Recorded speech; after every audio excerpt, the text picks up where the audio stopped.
sobre como montar uma introdução na dissertação argumentativa para a prova do Enem. Veja bem, começando por funções. Qual é a função da introdução? Se você parar para analisar, quando nós vamos a algum lugar e começamos a conversar com alguém, perguntamos sempre algo, né? Pois é, se você vai em qualquer conversa com qualquer grupo de pessoas, você tem que se apresentar. Afinal de contas, você está chegando, você está indo, você vai. Então, se você vai, você tem que se apresentar. E como é que você faz isso? Pois bem, você vai chegar, dependendo de qual seja o seu grupo, você irá apresentar dizendo: oi, meu nome é Valéria Mesquita, tudo bem? Ou então, boa tarde, eu sou a Valéria Mesquita, professora de língua portuguesa, produção textual, literatura, redação. Então, veja bem, dependendo da ocasião, eu irei determinar qual a forma de como eu irei me apresentar. Na sua prova, o que você tem que fazer na sua escrita, você tem que apresentar o tema, o assunto que lá está. Quando você tem uma redação dissertativa argumentativa, você tem que ter feito e compreendido, interpretado os textos motivacionais ou motivadores, entendeu? Leu o enunciado, o que ele quer que você fale sobre. Agora, você leu, você é uma pessoa que está sempre atenta, conectada com o mundo, você é uma pessoa que conhece muito bem as disciplinas que estuda, você é uma pessoa que está atualizada, então, consequentemente, lhe será fácil a introdução, porque quanto maior for o seu conhecimento, seja interdisciplinar, seja de mundo, seja filosófico, sociológico, a parte de leitura, tudo isso irá enriquecer sua redação. Então, veja só, se você não tem, você tem que começar a ter este hábito. Você tem que buscar em suas redações, buscar interdisciplinaridade, buscar disciplinas que estejam voltadas ao tema ali apresentado. Se você quiser, e eu acho muito mega maravilhoso você trabalhar com sociologia, com filosofia, com fatos que estão acontecendo, determinados pensadores enriquecem, é uma das melhores. Por que estou falando isso? Porque você tem que introduzir seu assunto. Você terá que apresentar a sua primeira parte da sua redação, que lhe dará nota 1000, é a apresentação dela. Entendeu tudo que tem no texto motivacional? Entendeu o que está sendo solicitado a você lá no enunciado? Agora é só partir para apresentar. Quais são as suas ideias? O que você quer apresentar? Como você vai apresentar? Vamos tentar facilitar por aqui. Olha, primeiro, como eu coloquei, apresentar o tema e contextualizar o leitor. Você terá que apresentar a quem irá ler sua redação de forma contextualizada, por favor, normas gramaticais, linguagem rebuscada, utilizem as conjugações verbais, não repitam palavras, seja o mais rebuscado não, mas o mais formal possível dentro do seu linguajar, dentro daquilo que você tem conhecimento. Não pense em rebuscar ao extremo, porque tudo aquilo que é extremado, em determinado momento, quando você começar a se colocar no texto, do seu jeito, poderá ficar destoante. Então, você irá destruir a sua redação, certo? Então, veja, eu tenho também, outra função que eu tenho dentro da minha introdução é direcionar a discussão. Vou falar sobre o quê? Eu parto de uma ideia genérica, eu posso partir de uma citação. Nossa, eu tenho várias diretrizes, várias formas, eu vou colocar aqui para vocês, tá? Já está aqui pré-listado. E vou apresentar a tese. O que é a tese? A tese, como eu sempre coloco, né, é a sua verdade. A sua defesa, o que você vai defender? Qual é a sua verdade? Você vai colocar lá. Você tem que convencer, certo? Na sua dissertação. Então, você tem que apresentar algo que fortaleça o seu texto abaixo. A sua introdução ela já tem que prender o leitor, fortalecendo assim aquilo que vem após, que são os seus argumentos no desenvolvimento e no final a sua proposta de intervenção. Veja bem, como eu já comecei a falar no início, eu tenho as funções e dentro das funções eu tenho as estratégias diferenciais. Que estratégias são essas? Olha só aqui eu coloquei a introdução. Aí eu tenho 1, 2, 3, 4, 5, 6, 7, 8 estratégias. Quando eu tenho todas estas, veja, eu coloquei com citação dos argumentos. Qual é o argumento que você pretende colocar dentro do seu desenvolvimento? Ah, tá bom. Então, você já tem uma ideia do que você vai falar? O seu argumento é qual? Você vai falar sobre saúde, você vai falar sobre economia, você vai falar sobre... Então, você quer colocar? Pode. Eu acho uma das mais fracas, tá? A citação dos argumentos. Por quê? Uma vez que você começa com esta citação, você tem a obrigatoriedade de fazer o segmento de cada uma delas. Não tem, eu agora lembrei o que vou escrever sobre saúde, mas de repente você esqueceu o que ia escrever e pensou primeiro na política ou na economia. Quem veio primeiro? Não foi na ordem? Você vai ter que colocar na ordem. Entendido? Então, assim, esse eu acho o mais pobre, mas é válido na hora do esquecimento, se bem feito, tudo serve, ok? Com base histórica. Olha só, você vai trabalhar com a interdisciplinaridade. Você tem que ter o conhecimento do que acontece no mundo. Quando se pensa em base histórica, as pessoas pensam que, olha, é somente voltado à matéria de história, que é histórica. Tá, até está. Porém, o que acontece no mundo também faz parte da sequência da história. Se você tem conhecimentos, você pode colocar. Agora, a base histórica, você vai trabalhar aqui também, trabalha todas as disciplinas. Não deixa, é um histórico que você tem? Qual é a geografia? O que você quer trabalhar aqui? A própria história?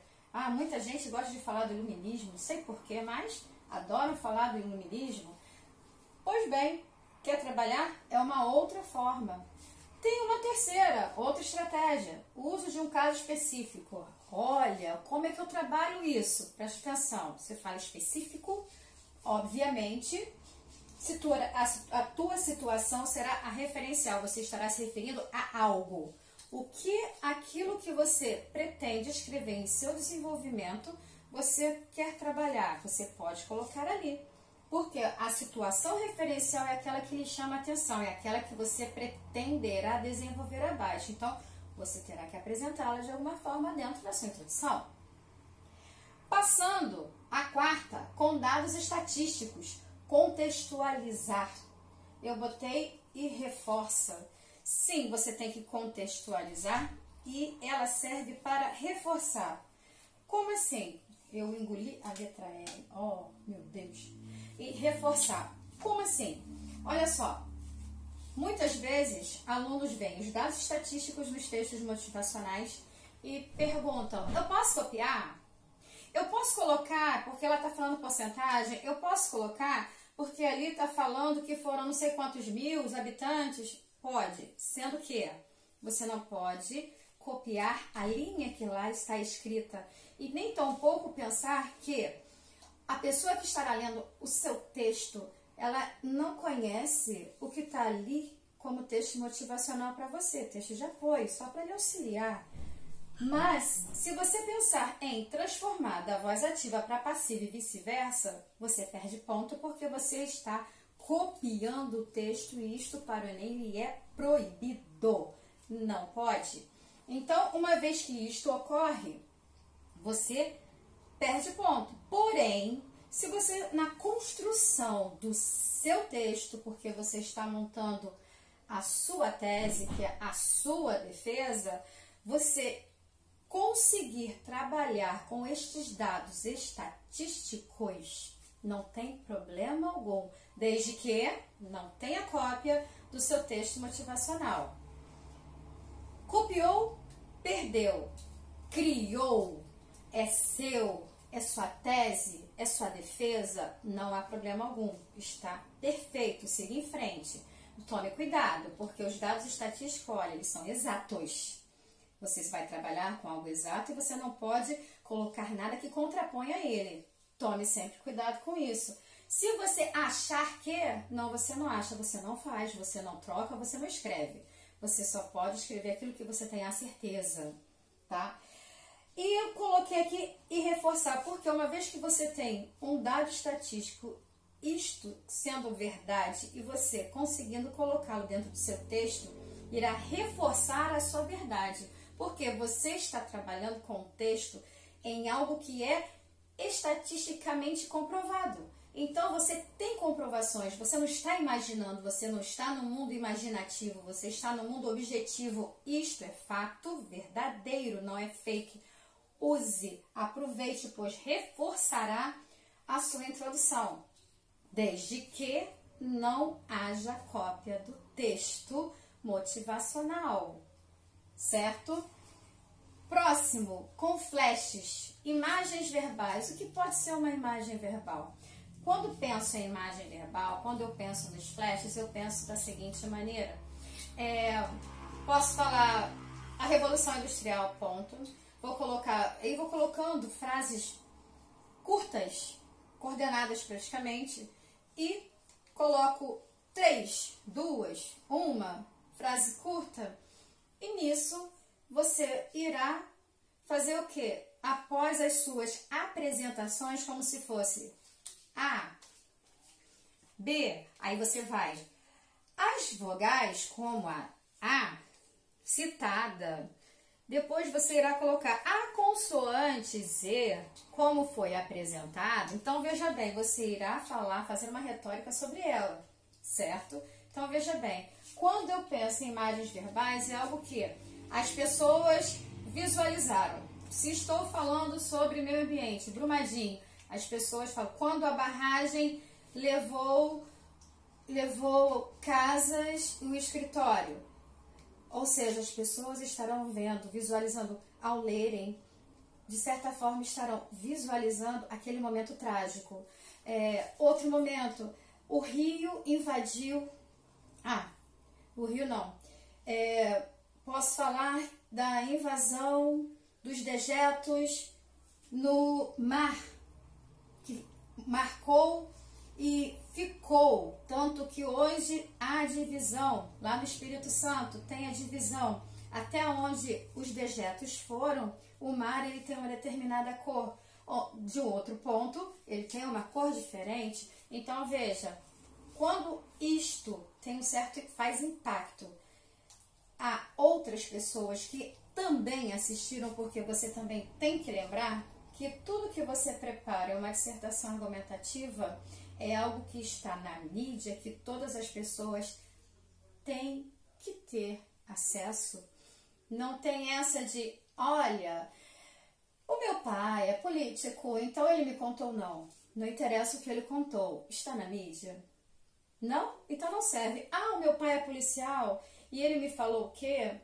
Não, também não serve. Somente, unicamente servirá se, bem pleonástica e redundante, se estiver na mídia. Está na mídia, use e abuse. Não está na mídia, por mais verdadeira que seja a informação que chegue a você, não está na mídia, você não pode nunca fazer uso dela, ok? Então, as imagens são aquelas que impactam, que as pessoas viram, que muitas pessoas ficaram chocadas e ao falar imediatamente será lembrado.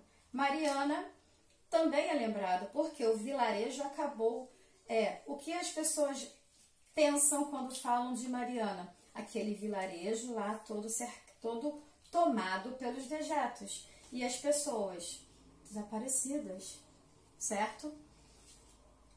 Então, essa é a forma como se trabalha imagens verbais. Para quem ainda assim achou um pouco difícil, eu vou colocar de uma forma também um pouco diferente. É como se você estivesse utilizando uma determinada ação, uma imagem, para exemplificar aquilo que você irá apresentar à frente, porque você terá que explicar para que todos entendam o motivo desta introdução com flash para seu texto a seguir, ok? Introdução por definição. Definição, também não sou muito fã não, tá? por definição, é palavra-chave. Se está falando sobre Brumadinho, palavra-chave meio ambiente, e assim vai. Você pega determinadas palavras e utiliza, vai pegar uma palavra que vai fazer referência a Brumadinho, uma determinada palavra que fará referência à saúde e irá trabalhar com ela no seu texto, certo? É a palavra-chave. Também eu não sou muito fã, também acho fraco tanto quanto o dos argumentos. Essas duas aqui eu não sou muito, eu prefiro que não sejam tão usadas, não sou muito fã. Servem, mas se você pode fazer uso de outras e mostrar que você tem um conhecimento maior, faça. Esta aqui, você pega o uso de uma palavra-chave. E daí você vai ter que fazer a sua introdução e eu não vejo tanto para introduzir, para depois poder trabalhar. Há quem consiga, show! Eu só estou dizendo que eu não prefiro muito esta, assim como os argumentos, que eu acho fraco, uma vez que você vai falar de A, B, C. E, obrigatoriamente, no seu desenvolvimento, A, B, C. Outro ponto, com questionamentos. Eu pulei aqui, gente. Eu vou voltar aqui. Com referência cultural. Essa é a minha predileta. Esta aqui é a que eu mais gosto. Por que é o que eu mais gosto? Porque é exatamente nesta que você vai apresentar o que você conhece de filosofia, de sociologia, de música, de mundo. Quanto maior for o seu conhecimento apresentado aqui, voltado ao tema apresentado a você, e selecionado, organizado toda a sua tese, é o mais rico, porque aqui você vai mexer com tudo, você não vai ficar restrito. Veja, argumentos, de certa forma, eu estou restrita. Assim como a palavra-chave, eu acho que, de certa forma, também estou restrita. Há quem goste, não condeno. Porém, esse aqui, até mesmo para os corretores do Enem, no caso, a introdução mais valorizada, porque aqui vai mostrar que você tem o conhecimento, que você é uma pessoa que está sempre buscando, não está acomodada, que você, de uma frase de Aristóteles, você irá criar todo um desenvolvimento, criará o seu argumento. E assim, é a melhor. Eu prefiro mais essa em sala, sempre falo sobre isso. Agora essa daqui, preste atenção. Essa aqui, por mim, muitos alunos questionam. Embora eu tenha sempre falado, eu adoro, faça isto, pois facilita. E eu não retiro o que falo. Por quê? A introdução, há alunos que falam assim, professora, não pode fazer com questionamento. Me falaram que não pode. Pode sim, claro que pode. Por que não pode? Não pode, sabe quando? Quando você faz o questionamento e você não responde. Aí ele é proibido. Mas preste atenção, eu estou falando da introdução, tá? Não estou falando de desenvolvimento, não estou falando de conclusão. Estou falando com relação a questionamento na introdução. Eu adoro, eu gosto muito. Dizem que não pode. Eu digo pode sim, pode. Vários livros também falam que podem. Não há um lugar que eu veja, não pode. Até já assisti videoaula onde professores falaram que não pode. Realmente não pode. Se, tem o se na frente, se, somente se, você não responder a pergunta. Se você faz uma pergunta na sua introdução, onde você vai responder? Óbvio que não é na introdução, será no seu desenvolvimento. Por quê? Não pode deixar sem resposta. Há pessoas que fazem, e eu até prefiro mais ainda, olhem bem, prefiro mais ainda quando você faz a pergunta e você responde na própria introdução. Por quê? O leitor, ao fazer a leitura, ele vai, obviamente, perceber que ali existe uma interrogação, mas ele imediatamente verá que você também é conhecedor da resposta. Você não está jogando porque você não sabe o que falar, mas sim porque você sabe o que perguntar, assim como sabe resposta ou respostas para a sua pergunta.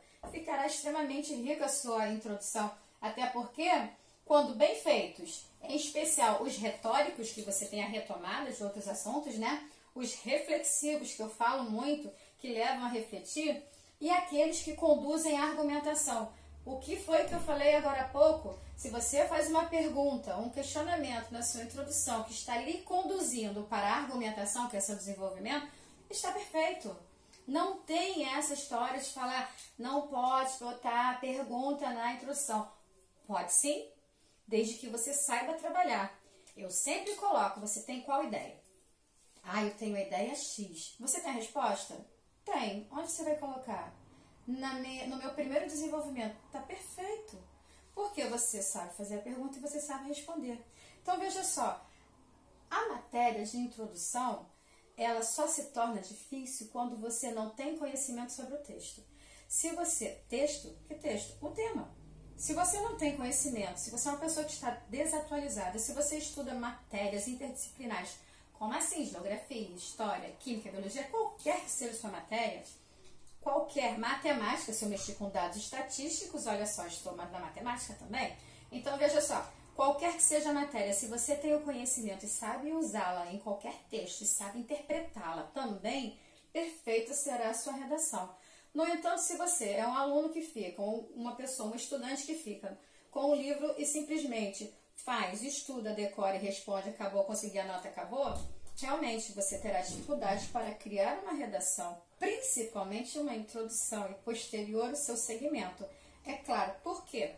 Você não pegou a matéria para si, você não a assimilou, você só aprendeu para aquele momento. É necessário que, ao estudar as matérias interdisciplinares, apressa, hein? Minha base histórica, ela fica muito bem. Você pode trabalhar a base histórica em qualquer argumento e enriquecer qualquer um deles. Você mostrará que você tem conhecimento sobre solo, por exemplo, se estiver falando do meio ambiente, aí fica tudo a seu critério. Entendido? Então, olha só, turma, fechando as funções da introdução, as estratégias, né, que tem as diferentes estratégias, as formas, eu fiz o passo a passo de cada uma delas, tá? Não existe a possibilidade de deixar de fazer uma. Eu vou solicitar a vocês que, ao fazer as redações, coloquem qual a tipologia, qual tipo de introdução que você escolheu. Foi a concitação dos argumentos?